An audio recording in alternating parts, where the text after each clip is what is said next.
Reviewing a Scarlatti Sonata in G major. This is the key 146, and it's very interesting. It has a lot of patterns. Because it has patterns, it sounds very much robotic unless you take the repetitions and the patterns and have some kind of a dialogue between your hands, some kind of dynamic shifts and echoes, because he loved echoes, Scarlatti indeed. So the echoes are going to be important in this. The different keys and how there are resolutions, unexpected insertions of harmonic minor in this. We get little peaks of the harmonic minor. In D minor, we get a G minor harmonic that's inserted before we go back to the parallel major, evoke an affective response as well. So you have to let the listener know by the playing that you're aware of these deviations of harmony that create an emotional reaction. So it starts with this upbeat. Now there's also crossed hands, which is very tricky in this because it goes very fast. So when you practice it slowly, you want to see how your body is moving when you cross your hands. What I tend to do in this, as I'm crossing my hand over, is I lean toward the note of which I'm hitting, the crossed over note.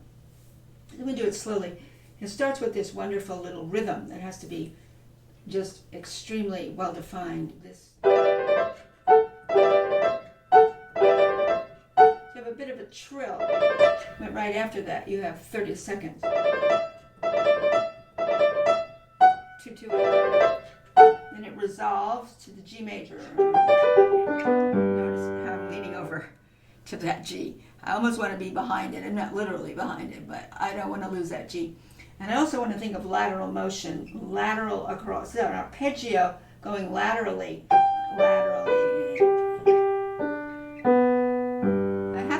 Where I am playing that second finger on that G, because it's very easy for this to happen where you're in kind of some students go into a panic and they go, I got to get that note, and they kind of pull away from the note in their panic-stricken state. So you cannot be panic-stricken. You have to be, oh, not so difficult at all. I'll just lean over and find it, So. And it shouldn't be poked because it's kind of falling out of the arpeggios. It's not really a stabbing note. It's just like, get me down to the root, so that's what's happening. And there's another place. You have good repetitions on your piano, which means you take one note and you take two fingers, you da-da-da-da-da-da-da-da. Make sure that your piano is responding with good repetitions. This piano has pretty good repetitions, so if I don't get the repetition, I have to say, what am I doing not to get the repetition?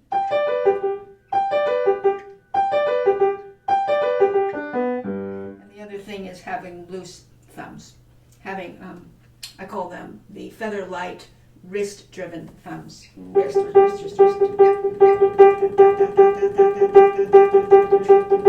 They're really wrist, and no, I don't stiffen my wrist. I just want to be very relaxed.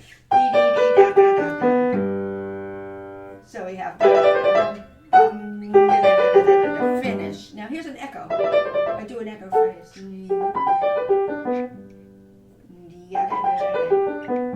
Again. And then we have the second idea, which is if I block it, I like to block two notes at a time here. So I block. It's going to D major now. D major arpeggio, dominant of G major is a D major arpeggio. And again, here I don't have to worry about a repeated thumb. Go straight down. I want to lean over. Lean over a little. Okay, now we're going officially into D major, spinning a C sharp. If I block a pair of these at a time, I can see what's happening. I'm blocking a pair. At least up to there, and then I can unravel that. Lots of fourths.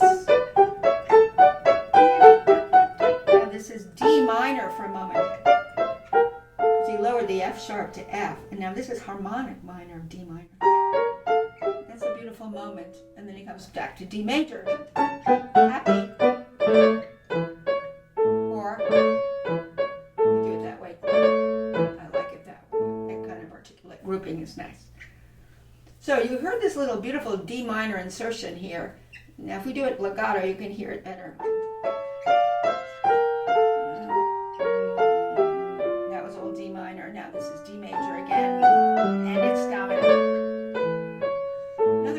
do is practice something like this in legato, where you have a stretch of 16th notes, so to get reinforced into the keys and then snip it out. So then I snip it out.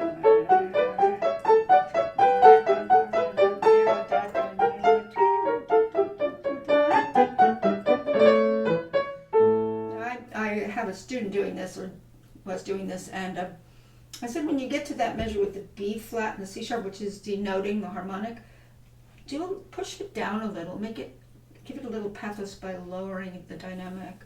So after you did, see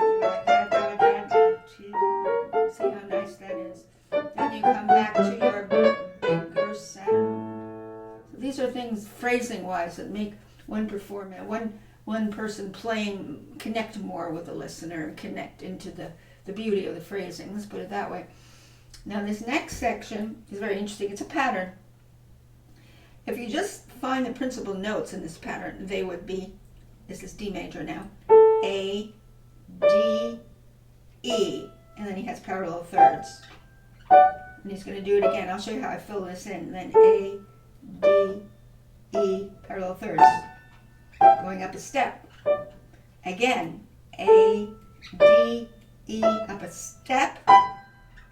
Coming down. Each time he's going higher and higher up by step of these parallel thirds. Okay, now what he does is beneath these notes, A, D, E, puts half steps, and he pairs them, so you would do this.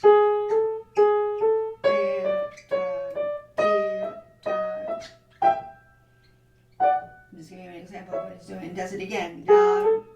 Half step beneath all those principal notes until he gets here to the thirds. And again, most. It's getting higher and higher, so you're intensifying to a trill. If we do it straight, we get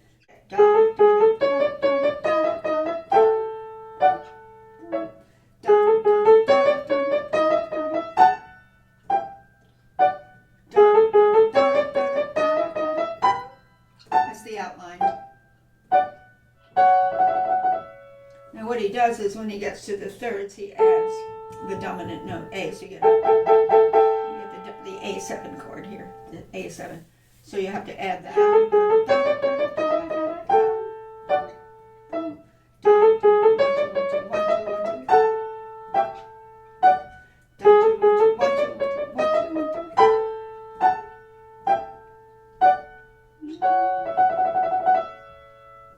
Do it a little quicker. So each time you're going higher and higher, and you're going to peak at yum, bum, bum, bum, bum. Okay, now after that, he has another bunch of these patterns of half steps under principal tones. What he has here is, again, D major. He has this, do, re, fa, sol, la, do, re, fa, sol. I like to use solfege. And under that we get half steps, half steps, half steps, half steps, half steps. So you really have, if you want to block it, you'd get this. So it's 2, 3, 2, 1. Right hand 2, 3, left hand 2, 1. This is the thing to do for this. Just block it out, and then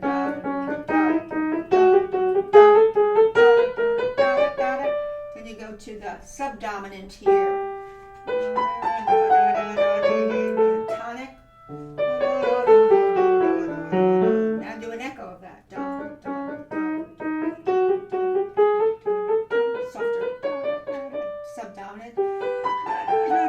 Dominant.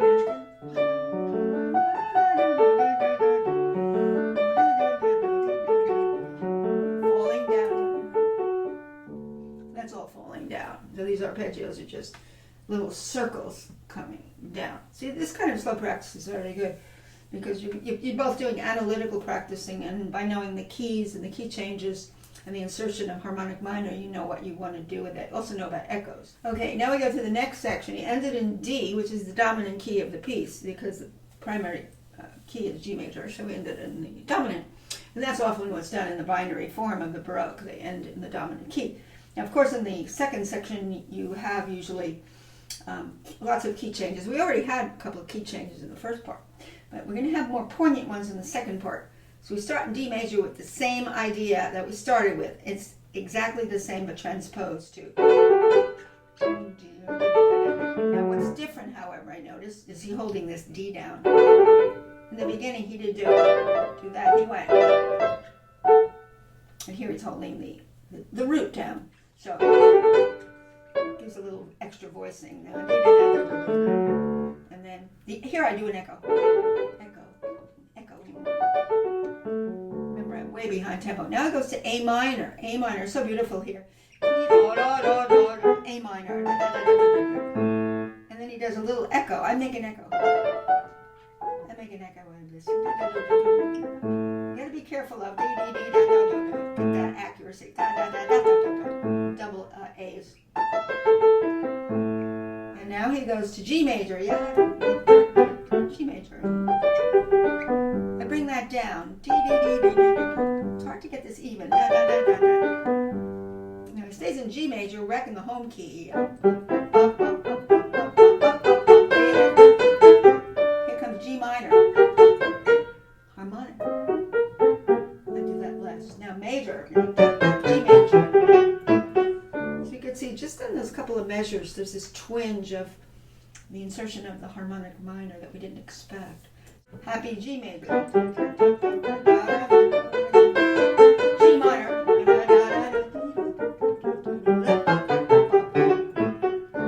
We're really going back to the idea of what we had on the first page, which happened to go to the dominant key, but we're staying now in the tonic key.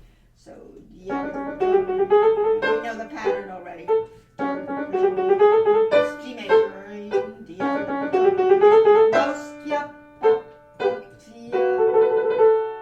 it is all G major. 1,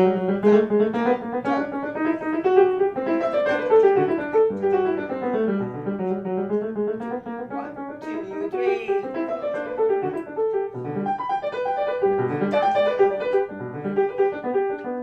And of course it's going to go back. So we all know it's going to happen. But anyway, this just gives you an idea of how to practice this.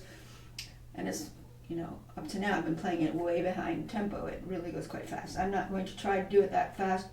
I don't like losing the definition of the beat to speed, because if you find the beat just flying away from you and the piece flying away, it's not good. You have to incrementally raise your speed when you're ready.